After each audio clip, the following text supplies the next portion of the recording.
TDP అధినేత చంద్రబాబుతో పవన్ కళ్యాణ్ భేటీ ముగిసింది. జూబ్లీహిల్స్లోని చంద్రబాబు నివాసంలో ఇరువురు కూడా సమావేశమయ్యారు. సీట్లు, అభ్యర్థుల ఎంపిక, ప్రచారంపై ఇరువురి మధ్య చర్చ జరిగింది. బీజేపీకి కేటాయించే స్థానాలపై చర్చ జరిగినట్లు తెలుస్తోంది. బీజేపీ నుంచి వచ్చిన ప్రతిపాదనలపై సమాలోచనలు చేసినట్లు సమాచారం. ఎన్నికల ప్రచారంపై ముఖ్య ప్రాంతాలపై కీలక దృష్టి పెట్టారు. ప్రచారంలో ఉమ్మడి హామీలపై చర్చించినట్లు తెలుస్తోంది. టీడీపీ అధినేత చంద్రబాబుతో పవన్ కళ్యాణ్ భేటీ ముగిసింది. ఈ భేటీకి సంబంధించిన అప్డేట్స్ మా ప్రతినిధి రాణా అందిస్తారు. రాణా, చెప్పండి, ఈ భేటీలో ఎటువంటి అంశాలపై ఇరువురు కూడా చర్చించారు? అయితే దీనిపైన మీ దగ్గర ఉన్న అప్డేట్స్ ఏంటి?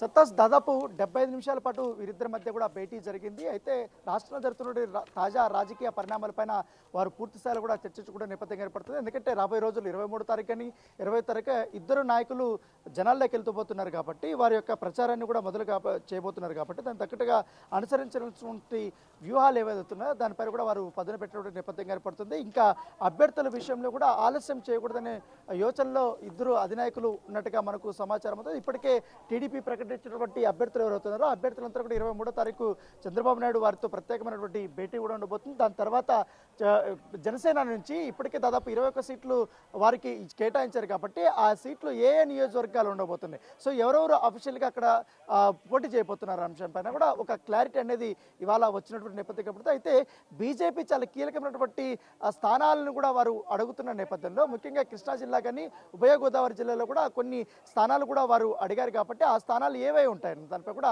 ఒక చర్చ జరిగినట్టుగా మనకు తెలుస్తుంది. దాంతోపాటు ఈ రాబోయే రోజుల్లో ఉమ్మడిగా 3 పార్టీలు ఉన్నాయి కాబట్టి ఉమ్మడిగా ఏ హామీలు ఇవ్వాలన్న దానిపై కూడా వారు ప్రచారంలో ఏ అంశాలను ప్రస్తావించాలన్న దానిపై కూడా వారు ఒక క్లారిటీకి వచ్చినట్టుగా మనకు సమాచారం ఉంది. అయితే ఎల్లుండి నుంచి కూడా జనసేనకు సంబంధించినటువంటి ఎవరైతే అభ్యర్థులు ఉన్నారో వారిని అఫీషియల్గా కూడా అనౌన్స్మెంట్ చేయాలన్న ఉద్దేశంతో కూడా జనసేన అధినేత ఉన్నట్టుగా మనకు సమాచారం ఉంది. ఇప్పటికే పవన్ కళ్యాణ్ తన పిఠాపురం నుంచి పోటీ చేస్తానని కూడా ఆయన ప్రకటించిన నేపథ్యంలో దాంతోపాటు తాడేపల్లిగూడెం నుంచి కూడా బొలిశెట్టి శ్రీనివాస్ ఎవరైతే ఉన్నారో తనను కూడా అక్కడి నుంచి పోటీ చేయించాలని కూడా ఇప్పటికే రూట్ క్లియర్ అయినటువంటి నేపథ్యంలో ఇప్పటికే అఫీషియల్గా కొంతమందికి ఆయన నియోజకవర్గాల బాధ్యతలు అప్పచెప్పారు.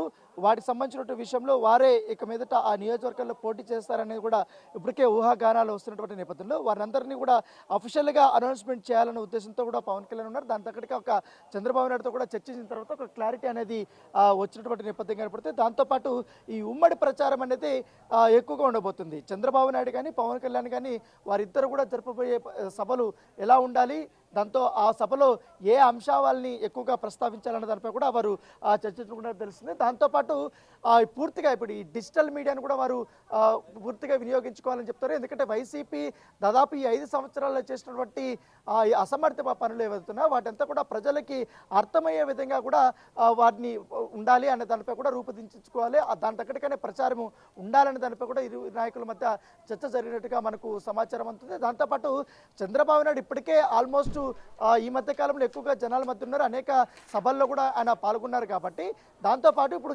పవన్ కళ్యాణ్ పాల్గొనబోయేటువంటి సభలపైన కూడా ఒక చర్చ అనేది నడుస్తుంది. ఇప్పటికే షెడ్యూల్ కూడా రిలీజ్ చేశారు కాబట్టి పవన్ కళ్యాణ్ ఈ నెల 25వ తారీఖు నుంచి కూడా ఆయన ప్రజల మధ్యకి రాబోతున్నాడు కాబట్టి సో కీలకమైనటువంటి నియోజకవర్గాలతో పాటు ఉమ్మడి ఏదైతే జిల్లాలు ఉన్నాయో వాటిల్లో కూడా పవన్ కళ్యాణ్ ప్రభావం ఎక్కువగా ఉన్నటువంటి ప్రాంతాల్లో ఎక్కువగా పవన్ కళ్యాణ్ని ఎక్కువగా అక్కడ ఆయన ప్రచారం చేయించాలనే ఉద్దేశంతో కూడా ఉన్నట్టుగా తెలుస్తుంది. దాంతోపాటు రాబోయే రోజుల్లో ప్రధాని అలాగే చంద్రబాబు నాయుడు, జగన్, పవన్ వీళ్ళు ముగ్గురు కలుపుకొని ఎక్కడెక్కడ సభలు పెట్టాలని తరపు కూడా ఇప్పుడు ఆల్రెడీ ఒక సభ అయిపోయింది కాబట్టి మిగతా సభలు ఎక్కడ నిర్వహించాలని తరపు కూడా వారు చర్చ జరిగినట్టుగా మనకు సమాచారం అవుతుంది. అయితే ఇప్పటికే ఎంపీ సీట్లపైన జనసేనకు ఒక క్లారిటీ వచ్చింది కాబట్టి ఇటు మచిలీపట్నం కానీ కాకినాడ కానీ సో ఇవి 2 కూడా అభ్యర్థులు కూడా ఆల్మోస్ట్ ఆయన ప్రకటించిన నేపథ్యంలో ఇంకా కృష్ణా జిల్లాకు విషయానికి వస్తే మాత్రం ఇంకా సీట్లు వీరికి కేటాయించారు కాబట్టి ఎక్కడ ఏ నియోజకవర్గాల్లో వారు పోటీ చేయాలని కూడా ఒక స్పష్టత రాలేదు. ముఖ్యంగా అవనగడ్డ పైన కానీ అలాగే కృష్ణా జిల్లా విజయవాడ వెస్ట్కి సంబంధించిన విషయంలో ఇంకా ఒక క్లారిటీ రాలేదు కాబట్టి అక్కడ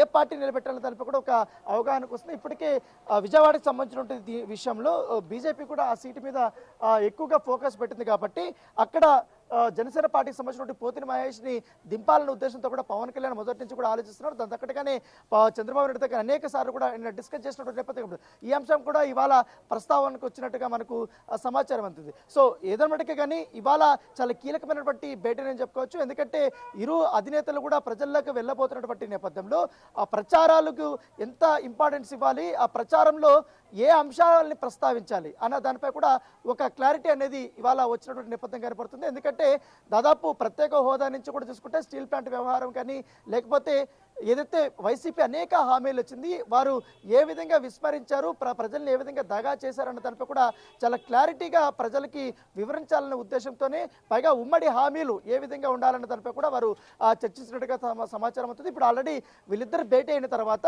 బీజేపీతో కూడా మరొకసారి నాయకులతో కూడా మాట్లాడిన తర్వాత ఈ ఉమ్మడి ప్రచారం ఏ విధంగా చేయాలనేది కూడా ఒక క్లారిటీ వచ్చి వీరు ముగ్గురు కూడా 3 పార్టీలు కలిపి ఏ విధంగా ప్రచారంలోకి ముందుకు తీసుకెళ్ళాలి, వ్యూహాలు ఎప్పటికెప్పుడు ఎలా పదును పెట్టాలన్న దానిపై కూడా వారు చర్చించబోతున్నట్టుగా మనకు సమాచారం. మరోవైపు వైసీపీ నుంచి కూడా ఇప్పుడు జగన్మోహన్ రెడ్డి ఆల్మోస్ట్ అన్ని జిల్లాల్లో కూడా ఆయన యాత్రను స్టార్ట్ చేయబోతున్నారు కాబట్టి జన సమీకరణ కూడా భారీ స్థాయిలో కూడా వారు చేయబోతున్నటువంటి నేపథ్యంలో ఇప్పుడు చంద్రబాబు నాయుడు మీటింగ్ కానీ అలాగే పవన్ కళ్యాణ్ మీటింగ్ కానీ అలాగే బీజేపీ నుండి వచ్చినటువంటి నాయకులకు సంబంధించిన మీటింగ్లో కూడా గ్యాదరింగ్ అనేది కూడా చాలా ఎక్కువగా ఉండాలనే ఉద్దేశంతో కూడా వారు ఆలోచిస్తున్నట్టుగా మనకు సమాచారం ఉంది. అదే ఏదో ప్రతి ఒక్క మీటింగ్లో కూడా వైసీపీ చేసినటువంటి వైఫల్యాల గురించి వీడియో రూపంలో కూడా అక్కడ ప్లే చేసి ప్రజలకి అర్థమయ్యే విధంగా కూడా చేయాలనే ఉద్దేశంతో కూడా ఇరు పార్టీ నాయకులు ఆలోచిస్తున్నట్టుగా మనకు సమాచారం. దాని తగ్గట్టుగానే వారు వ్యూహాలు రచిస్తున్నట్టుగా మనకు సమాచారం. మొదటగా అయితే ప్రజల్లోకి వెళ్ళక ముందు ఈ సీట్ల వ్యవహారాలను కూడా తొందరగా చేల్చేస్తే ఆయా నియోజకవర్గాల్లో ఏ అభ్యర్థి పోటీ చేస్తారనేది కూడా ఒక స్పష్టతనిస్తే ఆటోమేటిక్గా అధినాయకులు ఆ ఒక్క నియోజకవర్గాలకైనా జిల్లాలకు వెళ్ళినప్పుడు కూడా స్పందన అనేది ఆటోమేటిక్గా చాలా ఎక్కువగా ఉంటుంది అనేసి కూడా వారు భావిస్తున్న నేపథ్యంలో దానిపైన ఇవాళ చర్చోపచర్చలు జరిపినటువంటి నేపథ్యం కనపడుతుంది. Right, thank you Rana.